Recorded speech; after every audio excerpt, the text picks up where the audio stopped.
What's up, everyone? Welcome to episode 44 Tuesday Tips. We're talking about 6x6 last 4 edges again. If you didn't check out last week's video, highly recommend it. I think it's one of the most interesting tips videos of the entire series. Today we're kind of talking about exceptions to the rules. The rules were explained in last week's episode. Just the general idea of how to do all your edges, the kind of flow I do with the different cases you get for 6x6 last 4 edges. Now we're talking about exceptions. So the general idea behind exceptions is that whenever this is the general idea between all exceptions in every cube, is like whenever you see something so easy that like it's clearly going to be better just to do it immediately, then you go ahead and do it immediately. When you get handed the situation that's so lucky that it'd be ridiculous to ignore it, then don't ignore it. Don't be ridiculous and just go ahead and do it. On 6x6 last 4 edges though, it's pretty easy to confuse what is actually too easy versus what, like, it's easy to be like, oh, this looks like an easy case, but in reality it's just a good case that flows in the natural, one of the natural cases that I explained last week. So we're going to kind of go over some of the common exceptions and the main mistake I see myself making really when I do this. So there are 3 main exceptions to the rule of doing your last 4 edges, and it really just comes down to if you can solve an entire edge very quickly when otherwise it would not be that easy to do. And here's what I'm talking about. So, oh wait, I didn't set this. Did I set this one? So here's the first case. So here we go. Here's case number 1. So in this case, we see right here, we got green and red. We got our outer wing solved, and we have this flipped piece in the middle here. So if you're experienced with 6x6, you know that slicing the correct edge into here and flipping and then slicing back will solve this entire edge. Now, for this case, a slice-up slice is the only way to solve this entire thing in kind of one set of moves, because this piece right here is flipped. A slice-up slice will solve this piece and solve this piece to here and solve the other piece into this spot. Now, in this specific case, even if you have all these incorrect, like all 4, you're starting just all 4 edges, I would say it's perfectly fine to just go ahead and solve this edge immediately. And here's why. Because the recognition is super easy. It's going to take you almost no time to recognize this.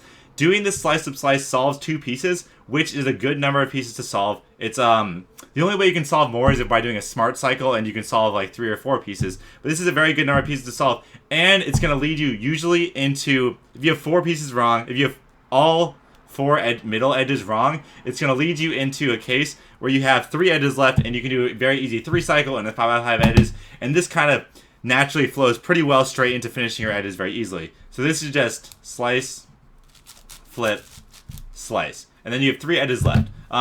That's pretty much that first example. The other 2 examples are pretty much the same thing. It's like you can solve with your first edge very, very quickly. You're not doing anything to set up your second edge, but you can do it so quickly, and it's still an efficient move that doing last 3 edges is very easy. So going ahead and getting one out of the way, if it's just kind of set up in a really fast way for you to do, is perfectly fine. The key to this is that, like, most of what I talked about last week is when your edges are bad or not as good, and then last week was more of talking about how to handle your bad cases or your average cases, or the cases just weren't that good. When you see something that's really obvious, a lot of times it's going to be good to just go ahead and do it. And that's kind of what I'm covering over right now. I will cover in a second a case that looks really obvious and something you should do, but in fact it would be a mistake. So in this case, I thought I set this up properly. One sec, my bad. This case is the same thing essentially. So in this case, you see we have 3.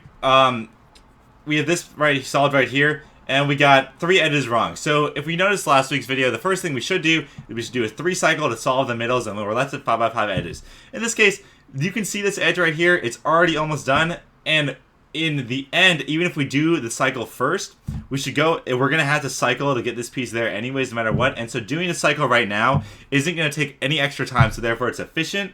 And doing the cycle right now is easier if you're already in this case. This specific case right here is important because we're already holding it like this. The cycle starts with 1 U wide prime. If these edges were on top, I wouldn't recommend it. It's very case dependent. If you have the cycle set up to solve your middles already, do that. If you have it to just finish this edge, do that instead, because you're going to have to do both at some point. The order doesn't really matter. Just make sure when you slice, as always, when you cycle back, do a smart cycle to like line up these 2. Next is alright, so now I'm going to talk about two of the common mistakes I see with thinking you have an exception, but it's not really an exception. So these come with a big caveat in the fact that these are more of in the ideal sense. So if you're not as comfortable with doing this kind of method and you're not as comfortable with dealing with bad cases, then actually doing what I'm saying not to do is probably going to be the better idea. But I think I'm talking more of like in the ideal sense, when you're really comfortable with all this and you're kind of mastered all the bad cases, I think that not doing these common exceptions that people would think is actually a good idea. So the first case is pretty much when is a 4x4 case. So if we look right here, we got yellow and orange, and we got yellow and orange here. So the first thing you think to do is, I can just do a slice, flip, slice, and I can solve this. And you're right, you can.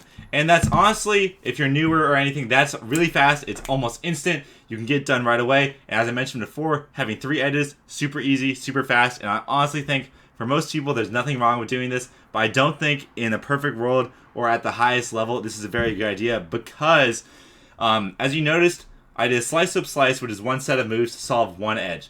But if we do it differently and we do a cycle, we can then cycle, and then we've done half the cycle to solve this edge, and then now with the second half of the cycle, we can then influence, as always, we can influence our next case and do a smart cycle. This case was bad, but we can do a smart cycle. We can essentially just do a smart cycle to solve more pieces than just doing a slice up slice. We did a slice up slice to solve one edge, which made recognition easy, super fast, 3 edges left, very good. Or we can do a cycle, which solved one edge pretty quickly, made recognition a little worse, and you're going to be left with 3 edges. The thing is, you're usually going to be left with 3 edges, and one of them will have their middle solved, and then you want to go ahead and try and solve that edge right there, which, if the edge case isn't that great, is going to be unfortunate, and you're going to be a bad case, and you might be a little uncomfortable with that case, and it's going to cost you some time. But in the ideal world, like over a long period of time, this will be better. The same thing is kind of here on this case. It's pretty much the same thing. You got 3 solved. It's just you have 3 solved and you have 1 here. So you can do a slice up slice. So you get that. And that's very quick. Again, nothing wrong with that. But if we do a cycle here, we can then solve another piece on the way back. So here we'd be able to do, and now we deliberately paired this up. And this is an example of a good case. So now what we'd have is we did the classic case. We had 4 edges wrong. We did a cycle to solve 2 middle edges.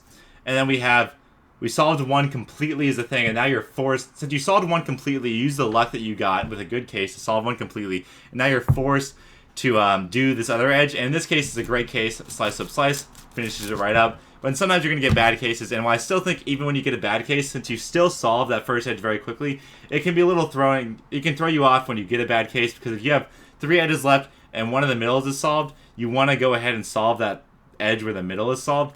But a lot of times that can be kind of tricky, especially when you don't know how to set up your last 2 edge cases. And some very rare cases, you might as well just go ahead and do a slice up slice to solve the last 2 middles and then get a 5x5 edge case. But that's pretty rare, and only when you literally have a case where it'll take at least 2 cycles or at least 2 slice up slices to finish that edge you're already working on. So yeah, that's kind of the whole thing about 6x6 edges. Pretty much everything I do for 6x6 edges or last 4 edges, which is pretty comprehensive. I might add on to this in the future. I don't really think so. The really more likely is that I'll talk about 7x7. Next week is 7x7 last 4 edges. It'll only be 1 video because I'm not quite as experienced with that. I haven't really developed that as much. It'll be more of kind of a theory crafting kind of video, but that was 6x6 last 4 edges.